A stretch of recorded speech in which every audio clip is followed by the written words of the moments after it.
कहते हैं कुछ मुलाकातें इत्तेफाकत नहीं होती, उन्हें किस्मत लिखती है। ऐसा ही कुछ हुआ था अनिरुद्ध और काव्या के साथ। अनिरुद्ध एक शांत, समझदार और थोड़ा शर्मीला लड़का था। वो स्कूल में पढ़ने के साथ साथ एक कोचिंग संस्थान भी जाता था। वहीं उसकी मुलाकात हुई काव्या से, एक चंचल, हंसमुख और बोल्ड लड़की जो अपनी ही दुनिया में रहती थी। शुरुआत में दोनों सिर्फ एक दूसरे को देख भर लिया करते थे।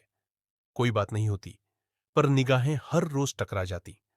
धीरे धीरे एक दिन ऐसा आया जब काव्या ने ही पहल की। तुम रोज इतने शांत रहते हो, कभी हंसते क्यों नहीं? काव्या ने मुस्कुराते हुए पूछा। अनिरुद्ध थोड़ा हिचकिचाया लेकिन फिर बोला, बस वैसे ही। यही एक छोटी सी बात एक रिश्ता बनाने का कारण बनी। उसके बाद बातों का सिलसिला शुरू हो गया। दोनों हर दिन कोचिंग में मिलते, पढ़ाई कम और बातें ज्यादा होती। धीरे धीरे दोनों एक दूसरे के और करीब आते गए। वो दोस्ती का रिश्ता अब कुछ और बन चुका था। एक ऐसा रिश्ता जिसे दोनों महसूस तो कर रहे थे, लेकिन किसी ने जुबान नहीं दी थी। काव्या की मुस्कान अब अनिरुद्ध के दिन की शुरुआत बन गई थी, और अनिरुद्ध की शर्माई हुई नजरें काव्या को अच्छी लगने लगी थीं। दोस्तों के सामने दोनों एक दूसरे को अच्छा दोस्त कहते, लेकिन दिल की बात कोई नहीं जानता था। एक दिन काव्या ने अपनी डायरी में लिखा, काश वो पूछ ले कि क्या मैं उसे पसंद करती हूं, मैं इनकार नहीं करूंगी।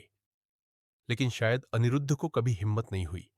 उसने कभी यह नहीं जाना कि सामने वाली भी शायद वही महसूस कर रही है जो वो खुद। फिर भी दोनों की दोस्ती दिन ब दिन गहरी होती चली गई।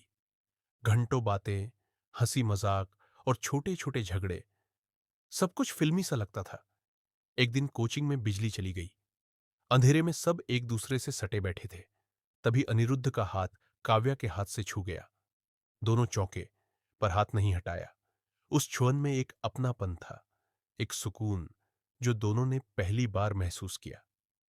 वो दिन अनिरुद्ध कभी नहीं भूला। पर शायद यह कहानी वहीं थमने वाली नहीं थी। किस्मत ने जो इशारा दिया था वो सिर्फ शुरुआत थी, आगे एक तूफान आने वाला था।